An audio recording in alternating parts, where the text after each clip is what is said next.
Fala, galera da perícia, Cláudio Samero aqui. Hoje nós vamos falar sobre um assunto, né, que me foi perguntado lá no meu canal do LinkedIn, que é quem pode atuar como perito judicial. Para responder essa pergunta, a gente vai precisar consultar agora o artigo 156 do novo Código de Processo Civil. Vamos lá? Bem, o novo Código de Processo Civil, que é a Lei 13.105 de 2015, diz o seguinte no seu artigo 156: o juiz será assistido por perito quando a prova do fato depender de conhecimento técnico ou científico. Parágrafo 1º. Os peritos serão nomeados entre os profissionais legalmente habilitados e os órgãos técnicos ou científicos devidamente inscritos em cadastro mantido pelo tribunal, ao qual o juiz está vinculado. Então, aqui a gente precisa fazer uma primeira consideração, que seria, para o legislador, profissionais legalmente habilitados. É o profissional que fez graduação, que fez o ensino superior?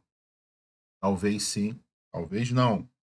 É o profissional que está registrado, né, em conselho de classe? Talvez sim, talvez não.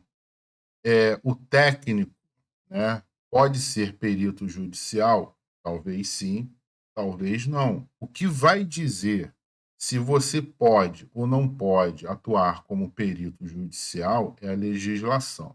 Algumas profissões, por força de lei, são regulamentadas e nesta regulamentação, né, foi instituído um conselho de classe, assim como existem, né, diversos conselhos de classe, como por exemplo, né, o Conselho Federal de Contabilidade e os conselhos regionais de contabilidade, que foram instituídos por uma legislação federal.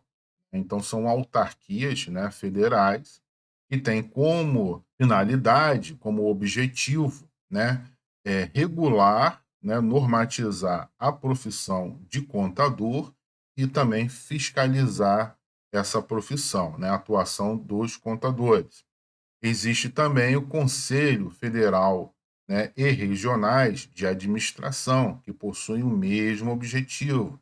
Tem o Conselho de os conselhos federais e regionais de economia, de medicina, de engenharia, né, arquitetura e urbanismo, né, sei lá, entre outros conselhos.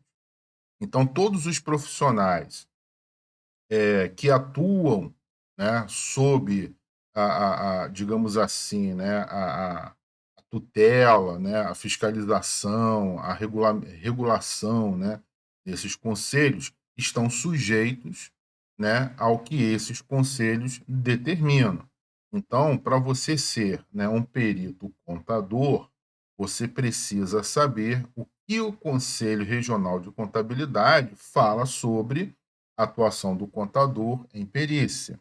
Se você é engenheiro, né, e quer atuar com perícia judicial, você precisa saber o que o CREA, né, fala sobre a atuação de engenheiro, né, na perícia judicial. E assim segue com relação aos médicos, né, aos arquitetos, aos nutricionistas, né, e demais profissionais que possuem conselhos de classe. Agora, existem alguns profissionais que não possuem conselho de classe, né? Então, por exemplo, o pessoal da atuária, né? O atuário. O atuário, ele não possui conselho de classe. Não existe uma lei que tenha instituído, né? Instituído um conselho de classe de atuária, né? E os atuários atuam bastante, né?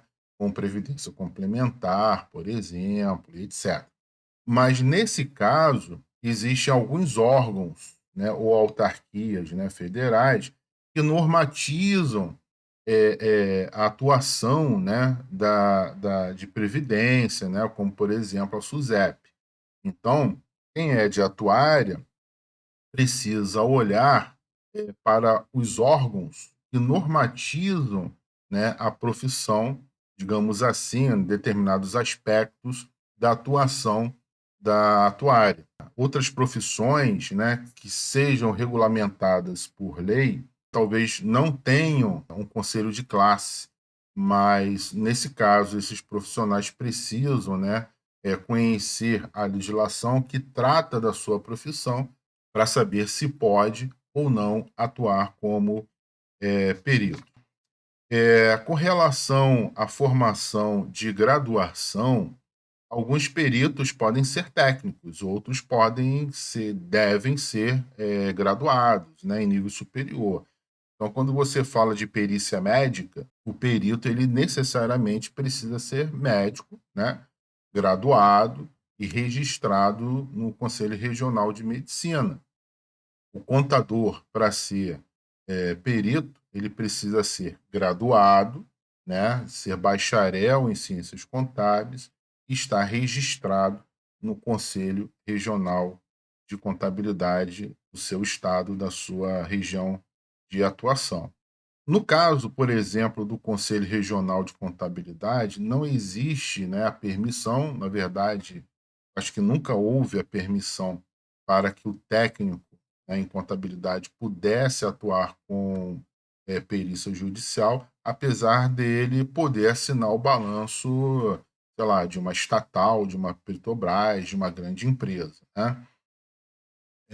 No entanto, ele não pode atuar com perícia judicial. Mas algum conselho, né, talvez o seu conselho de classe, permita. Então, você precisa entender como é que funciona a regulamentação do seu conselho de classe, tá? Então, se você é engenheiro, você precisa ir lá no conselho regional, né, de engenharia, né, lá no CREA, e perguntar: olha, eu sou engenheiro, né, eu quero ser perito, quero atuar como perícia, né?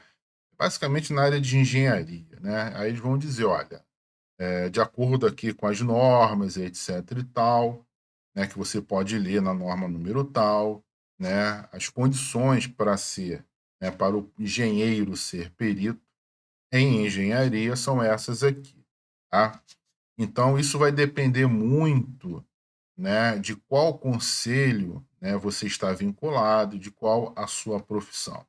Então, por exemplo, se você é um corretor de imóveis, talvez você possa fazer perícia judicial nessa área, né, de avaliação de imóveis e tal. Mas talvez seja possível. Então você tem que buscar lá no Cresce, né? Perguntar lá ao Cresce se existe a possibilidade, né, de um corretor de imóveis registrado lá no Cresce poder atuar como perito judicial e o que que ele pode fazer. Agora, existe alguns conselhos regionais ou algumas profissões, né, que além de você ter uma graduação, né, a nível superior, é necessário ter uma pós-graduação na área de atuação, tá? Então, como por exemplo, né, eu acredito que o Conselho Regional de Medicina e também o de odontologia, né, para cada atuação, talvez seja necessário fazer uma pós-graduação, né, uma especialização naquela área de atuação, né, naquele subnicho de atuação, tá? Então, nesse caso, você tem que consultar o seu conselho, de classe para saber se você, como médico ou como profissional de odontologia, pode atuar, né, com perícia judicial em qualquer área ou apenas em uma área específica, né? Então, no caso, por exemplo, de contabilidade, né, já não precisa ter pós-graduação específico, por exemplo, em tributos ou específico eh, em contabilidade societária, por exemplo, né? Já não é necessário isso, tá? Mas eu acredito que os conselhos de medicina, né, e de odontologia devam pedir, né? Na verdade, eu não sei, com certeza que eu também não sou dessa área, mas o que eu estou querendo dizer é o seguinte: você precisa consultar o seu conselho, tá? E caso você não tenha um conselho regional, né, que fiscalize a sua profissão, você tem que buscar algum órgão de apoio, né, por exemplo, o atuário, ele não tem conselho regional de contabilidade, né, federal ou regional, mas tem um instituto, né, que é o IBA, né, que é um instituto, se eu não me engano, é brasileiro de atuária, né, que dá amplo suporte para os profissionais de atuária poderem atuar, né, como peritos judiciais, né. Eu não sei se tem poder regulatório ou fiscalizatório, né, mas, com certeza eles dão muito suporte a esses profissionais. Então, talvez seja interessante você dar uma ligadinha para lá, fazer uma consulta por e-mail, né, procurar alguém que já seja um colega, né, que já seja atuário, para saber qual é o caminho que você deve, trilhar, tá. Além disso, para ser, perito judicial, você vai precisar, se registrar no CPTEC. O que que é o CPTEC? CPTEC é o CPTEC, né, que diz aí na norma 156, e os órgãos técnicos ou científicos devidamente inscritos em cadastro mantido pelo tribunal ao qual o juiz está vinculado, tá. Então o CPTEC é exatamente esse cadastro, né, que foi, digamos assim, instituído pelo novo Código de Processo Civil, Lei 13.105, né, de 2015, que a gente está estudando aqui, né. Esse CPTEC significa Cadastro de Peritos, né, e órgãos técnicos, né, e científicos, tá. Então, todo tribunal vai precisar ter um cadastro, tá, de peritos e órgãos técnicos e científicos que poderão atuar com perícia judicial, sendo assim, poderão ser nomeados pelo juiz. Então, a Justiça do Trabalho, né, vai ter lá o seu cadastro, a Justiça Federal vai ter lá o seu cadastro e a Justiça Estadual também vai ter o seu cadastro, tá. O Tribunal de Justiça do Estado do Rio de Janeiro vai ter o seu cadastro de peritos que desejam atuar, né, em varas cíveis, por exemplo, no âmbito da Justiça Estadual do Rio de Janeiro. Se você quiser atuar, né, nos tribunais de justiça de São Paulo, então você vai ter que fazer um cadastro no Tribunal de Justiça do Estado de São Paulo, tá? Para que você possa atuar lá. Em cada estado, né, em cada região, né, você vai ter que procurar o tribunal onde você quer atuar, né, e você pode fazer isso por meio da internet, é bem fácil de ver isso, né, e fazer a inscrição, tá? Fazer a inscrição e cumprir os requisitos que o tribunal, vai te pedir, tá? Cada tribunal de justiça, ele tem lá as suas exigências, tá? Então, por exemplo, o Tribunal de Justiça do Rio de Janeiro, né, vai te pedir uma série de documentos, entre eles, né, entre esses documentos, vai te pedir um curso de perícia judicial com carga horária de 21 horas. Então, para que você possa atuar como perito judicial no âmbito do Tribunal de Justiça do Rio de Janeiro, né, em vara civil, por exemplo, você vai ter que fazer o registro, né, a inscrição no cadastro, de peritos do TJRJ. E para isso, você vai precisar fazer esse curso de 21 horas de perícia judicial. Não serve, por exemplo, perícia de, sei lá, perícia contábil, perícia de engenharia, perícia disso e daquilo. Tem que ser perícia judicial, tá? Com, no mínimo, 21 horas. Essa exigência já não ocorre, por exemplo, no estado de São Paulo, né? Se eu não me engano, também não requer o Tribunal de Justiça de Minas Gerais e de outros estados, tá? Mas o Tribunal de Justiça do Rio de Janeiro pede, tá? Então, além de você cumprir os requisitos lá do seu conselho regional, talvez seja necessário fazer um curso livre, tá? Não é curso de pós-graduação em perícia judicial, tá?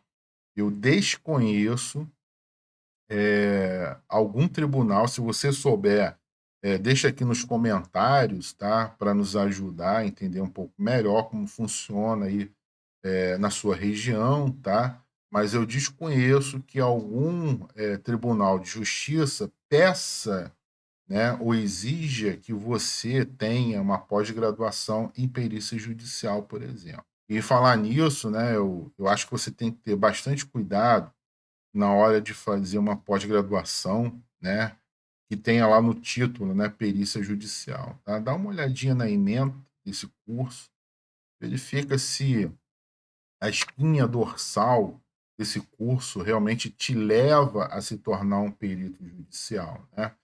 Porque a perícia judicial ela requer prática, né? Então esse curso ele precisa te conduzir à prática pericial, né? É claro que você precisa ter conhecimento técnico, saber, né, como é que funciona, saber as teorias, né, metodologia, etc. Mas é necessário desenvolver a aplicação das técnicas de perícia judicial para que você tenha, se sinta confortável, né, para atuar na sua primeira perícia. Em outros vídeos, né, a gente vai falar um pouco mais sobre o cadastro e como você pode exercer, né, realizar o cadastro aí na sua região, tá? Então, se você tiver interesse que eu grave mais vídeos falando sobre o cadastramento, né, deixa aí na descrição, tá? Aí nos comentários, olha, eu quero atuar aqui no estado tal, tá? Eu quero saber como é que funciona o cadastro aqui no meu estado. Então deixa aí, tá, que a gente vai produzir um vídeo, tá, falando um pouquinho sobre isso, dando algumas dicas, etc. Tá bom, pessoal? Então a gente fica por aqui. Eu aguardo vocês no próximo vídeo. Um grande abraço a todos.